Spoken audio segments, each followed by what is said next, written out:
Karbala ndiyo siri ya ushindi. Haya maneno yanahitajia mihadhara mingi, sio muhadhara mmoja. Karbala ndiyo siri ya ushindi. Na muangalia Hussein alayhi wa ala nabiyina wa immatina jami'an afdalu salati wassalam.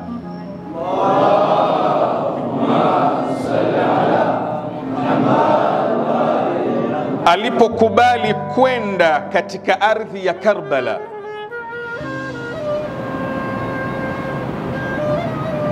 akakubali watoto wake wakamatwe mateka, akakubali dada yake Zainab binti ya al-Imamu Ali, mjukuu wa Mtume Muhammad, afungwe nyororo, akakubali al-Imamu Zainul Abidin afungwe nyororo, akakubali Abul Fadhl al-Abbas akatwe mikono miwili, akakubali mtoto wa miezi 6 Abdullahi Radhiya apigwe mshare uingie kwenye shingo utoke kwenye shingo nyingine, na mwisho Hussein akauawa. Na hakuuawa kawaida, akakatwa kichwa. Hawakutosheka na kumkata kichwa, Umar ibn Saad ibn Abi Waqqas akatoa amri kwamba mwili wa Husaini ukakanyagwa.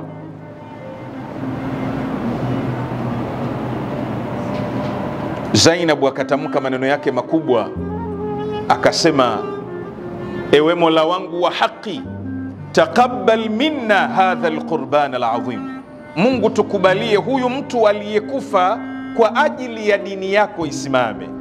Mungu tukubalie kifo cha huyu mtu aliyekufa kwa ajili ya ushindi. The question is, nani ameshinda Karbala? Ni Yazid au ni Hussein? Leo hii nani anajua alipozikwa Yazid?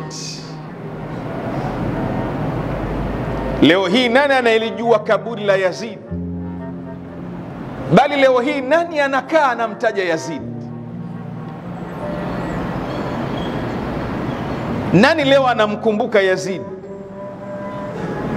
Na anayemkumbuka Yazid akitaja jina lake anasema la'natullahi alayhi. Nani mshindi? Karbala sirru intisarina. Karbala ndiyo siri ya ushindi.